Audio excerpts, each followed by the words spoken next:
Welcome to another episode of Get Set Green Season 2. I'm your host, Pooja Arvi. In this podcast, I talk to change makers who are working to develop innovative solutions for environmental betterment and sustainability, as well as to inspire sustainable living.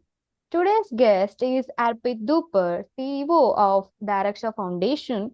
He has a mechanical engineering degree with a master's in design of machine elements from IIT Delhi. There are few other aspects around his contributions and achievements, namely, he was also enlisted in Forbes 13 under 13 in 2018, Young Champion of the Earth for Asia and Pacific region, and many more.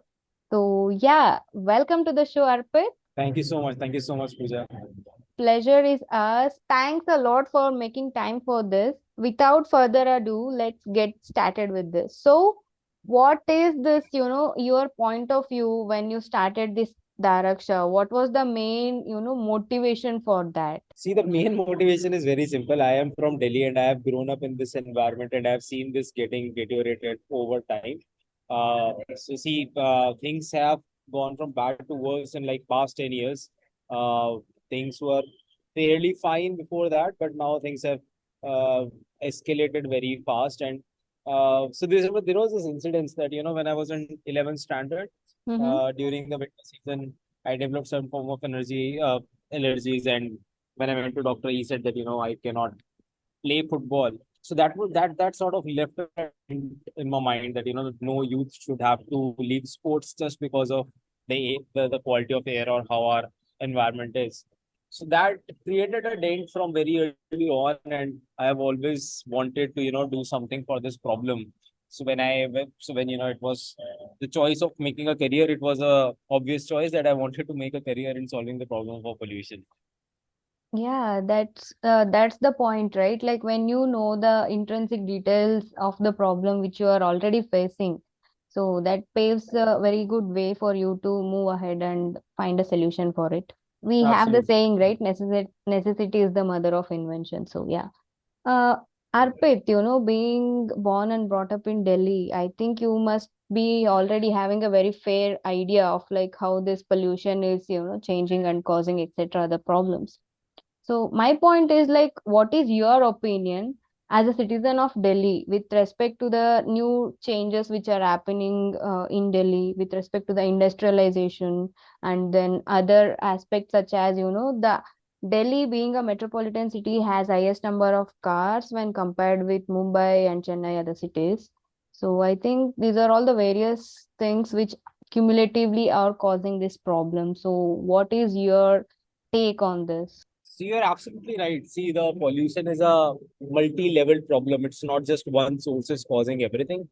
Plus, it's also geographically challenged location. It's completely landlocked. There is no sea breeze, land breeze, or even like Bangalore, where there's a constant breeze. So whatever is here stays stuck. Then there is also an environmental phenomenon known as inversion island effect, wherein the hot air is downwards and then there is cold air above it, and the hot air gets trapped. So all of these situations, exacerbate the overall problem of air pollution because it's a very very densely populated city. It has a very heat island effect. Everything that comes in gets stuck. There is no breeze at all. So all these factors that you mentioned, it's like, these are the sources, but then the sources are not getting dissipated, it's getting accumulated. That's what increases the intensity. And obviously, the intensity is shoots up, it peaks out because of another challenge that is of stubble waste burning. Because in a very short span of time, like millions of tons of stubble waste is put to fire, all that pollution travels and then gets trapped within the geographical boundaries of Delhi and NCR. And then, it's like a gas chamber. Everyone is talking about the air pollution, quality of air, etc.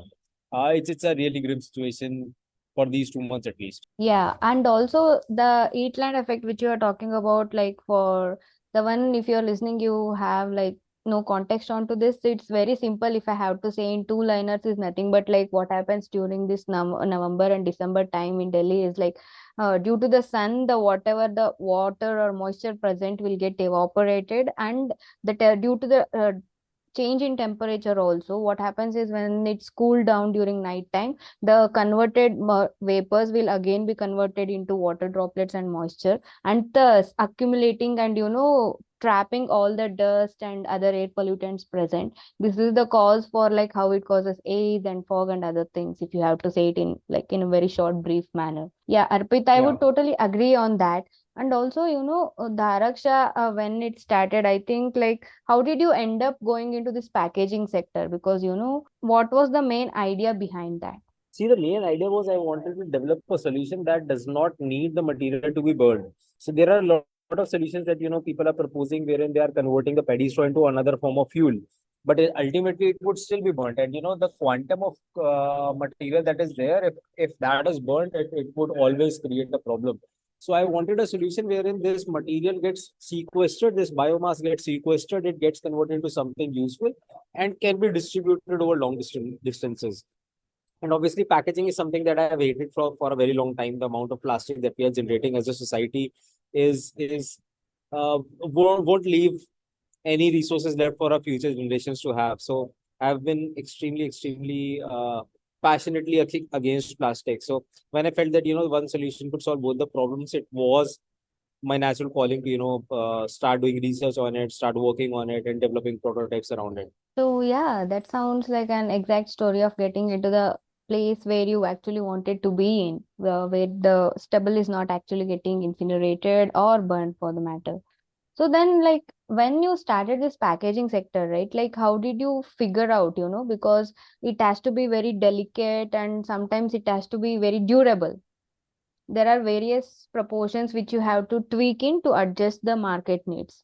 And how exactly did you do that using this stubble? So see, the basic inherent technology that we are using at Dharaksha is a biotechnology process. So what we've done is we've developed a special type of a mushroom strain that can digest this paddy straw and start eating this material as food and start growing on it. Now, while this material is growing, it spreads its roots, which are known as mycelium. This mycelium is a natural binding material. So then, we put this material into molds, whatever shape or size you require, and it then takes the shape of the mold. So in the entire end-to-end process, we use no chemicals at all. It's just it's the stubble waste, the parali, plus the mycelium that acts like a binding agent. And we can engineer the strength, the cushioning, the density, etc. By varying the size of the stubble waste by chopping it to different sizes. So it's all doable. Plus, we've engineered multiple strains. Each of these strains have its unique properties. Because of these properties, again, we can engineer our strength ratios, etc. So all in all, it's a highly customizable sort of a solution. We can customize as per the needs. We can make as dense as it is required. We can make as strong as it is required. And yeah, it serves the ecosystem. It serves the consumers. It serves the economy. So I'm happy to share that we are currently supplying like 20 or 1,000 pieces a month. Secondly, we in last year alone, when we were in R&D, we consumed like 250 tons of stubble waste. Avoided that from polluting the Which is environment. And this great, year, which is a great quantity going in. yeah, and this year our target is to increase the number to by a factor of 10. So we are targeting at least 2,000 to 2,500 tons of stubble waste consumption. So last year we saved about like a billion liters of air from getting polluted. This year that impact would increase by a factor of 10. Which is like quite a big number, and also great kudos to you and your team for like making this happen. I think this would contribute in terms of, I don't know, I cannot give an exact number, but definitely in a great quantity, and amplify the the pollution problem and reduce it in such a way, and curbing will be in a greater extent if we can have such technologies coming in. Right, absolutely, absolutely. That's the whole intent. Yeah. What is your, next plan, Arpit? Like how do you see Dharaksha growing in? Do you still want to continue in the material going exactly into the packaging material, or do you actually want to venture into different space? What is your like long-term No, vision no, for see, Dharaksha? we want to stay a materials company. Packaging is the first product that we've launched. We want to scale it to a certain level, demonstrate the profitabilities, demonstrate that, it's a sustainable, scalable business model. Then potentially, give it out to someone who can do it better than us and stay to our core, which is developing new materials. In R&D, we've also been able to develop a much harder version using the same technology, which is as hard as wood. with which we can potentially replace all the biowood that is out there. You could make furniture, you could make doors, panels, everything out of stubble waste in a in a very sustainable fashion. So that serves two problems, that you would not need to cut trees anymore, and secondly, you would Actually, not this need to will burn. be very exotic and novelty solution. Why? Because we understand the, drastic the deforestation which is happening now because of the infrastructure and any, the demand has been increased in the market to supply those. So, like, can you tell us more about this biode? Like, how exactly can this be done? Can exactly be, sorry, I didn't get the question. Can exactly be what done? You were saying, right, like the wood which is going into like for the furniture and other things, you were saying there is this alternate material which you can make using this stubble, which is as strong as that. Yeah. Using the same technology, the mycelium technology only. So see, what happens Okay. is that there are different enzymes that every organism creates. Our body creates like hundreds of thousands of different chemical compounds during the different phases of metabolism. Yes. So similarly, that fungi also create one particular enzyme, Mhm. which creates a compound called chitin. So chitin is very hard. So like our are made out of chitin, or rhinoceros horn is made out of chitin. So it's that hard, right? So we were able to express chitin in a higher concentration from the fungi during growth, from the mycelium during growth, and it made the material as hard as wood. So we can, with this material, we can make any shape wooden blocks that have stubble waste as the main bulking material, but fungi is what is giving it strength. The chitin is the chemical product that is giving it strength, and then we can shape it into whatever shape. We can machine it into whatever shape, and this would serve as an alternative to wood. That's nice. And do we already have any such companies like who are working in this sector using this technology for especially So on for the in packaging furniture side, we sector? have started commercial. Yes, so on the packaging side, we do have started commercialization, and we have a few companies who are working Mhm. out with us for packaging their products.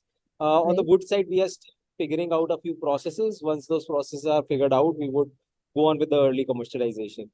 So, from what you said, I think like you and your team are more interested and aligned towards researching and finding solutions rather than like you enjoy that part more than being, like becoming the very monopoly, gaining that monopoly over the sector is what I can understand. So, can you please also talk about your team members? Yeah, absolutely. So, we do enjoy creating new materials. We do enjoy, thinking on first principles, breaking down the problems into smaller pieces, finding the solution, and then integrating them back up. That's absolutely our core strength. And we have a great team. We have a team of biotechnologists, we have a team of engineers. Both of them are amazing at the work. So, biotechnology team, the core objective and the expertise that they have is culture modification, culture training, finding out the enzymes, manipulating those enzymes, etc. The engineering team has the core expertise of taking things from lab scale and taking it to commercialization scale, making things at scale in the cost efficient manner, time efficient manner, etc. So both of these teams combined give us a huge leverage in terms of ideating things and bringing them to the market. But once brought into the market, we believe that our core expertise is potentially not as good as Ambani's or the Adani's. So we would like to leave the hardcore manufacturing to the ones who know it the best. But we would like to keep innovating on the materials and partner with the industry as and when we are ready with the new materials. Yeah, that's great because like staying true to what you like and what you would like to do is what matters at the end of the day. Absolutely. So Arpit, if you take your journey as an innovator, I would say, like, how was your experience with Dharaksha?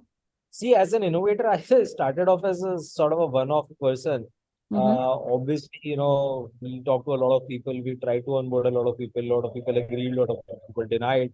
But as an innovator, the bottom line is that you stay stuck onto your idea, you stay hooked onto the concept, and believing that, magic is in betting everything for something that other people can't even visualize. So, as an innovator, that has been a very fulfilling journey. We started off with just a concept in head, worked Yeah, on just it, a worried. second. I would like to, interrupt you in between. I would totally, agree on that point. Why? Because when it comes to this biotechnological process and like deep tech where it is involved, you cannot actually show a proper solid product like you have this so and you get the people on board or the investments on board. No, that is not the case. So then, like, that's the exact part where I wanted to ask you, like, what was your opinion on that? Where you have, because it's a time consuming process for you to even understand, right? Like, if the reaction works and what the material extraction part of it, like, how was that journey and how did you tackle those things? See, it's a very straightforward thing that it's a very tough journey, and that is something that we all know. That is not something that I can give any new thing to it. Obviously, my story is somewhat different from other founders' story, but every founder goes through this journey, and it's a very, very tough journey, especially in deep tech. If you are coming from humble backgrounds and you do not have your own funds to invest in impressing the startups early on is very difficult. But again, Yes. I don't blame. It's not their fault because most deep tech startups have a far more failure rates as compared to software startups. So every investor is out there to hedge their risk, and deep tech startups don't make a good value proposition for investment till very late in their development journey. So obviously it's a very tough journey arranging funds, and obviously deep tech requires a lot more funds for doing the R&D, for doing the iterations, for doing the prototyping, etc. Yeah. At that stage, it's crucial to have the right partners, people who can support you in terms of resources, if not in terms of direct money. And that's what we focused on. When we were not able to get money, we targeted people who had the resources that we required, Mm-hmm. doing some sort of barter, doing some sort of exchange of money slash information slash help slash whatever you can do. But yeah, just like any other founder working in deep tech, it was a very difficult and strenuous journey in the starting. But now we are at a stage when we are at commercialization, so things are getting better. Then I would, say like it was a great journey and I congratulate you for successfully coming into this commercial stage and, completing your whole process. And also, Arpit, like if you had to give any advice or any suggestion to the person who is listening, if he at all wants to come into deep tech, what would that be? Ha. Uh, I think be prepared for a very tough time, for a very difficult initial days. Um, but yeah, things are getting better now. So fundraise situation is evolving. People are understanding deep tech, FDI is getting better, etc. But again, every market keeps going through these cycles of bullish market, then bearish market. Right now is a bearish market, so maybe sit it out if possible. Start a bit late, work a lot more on the research aspects, and then start when the market see an upward trend.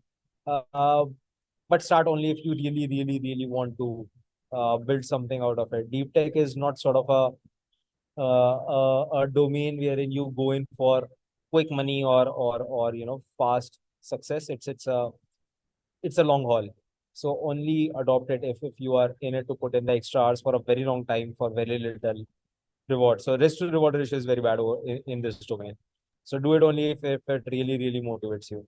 Like if you want to get into this sector, like please be mindful of the like suggestions given by Arpit. And also, Arpit, do you have any suggestions for resources which they can use, like any organizations or which helps particularly for like deep tech related oriented companies as such, which you can name as of now?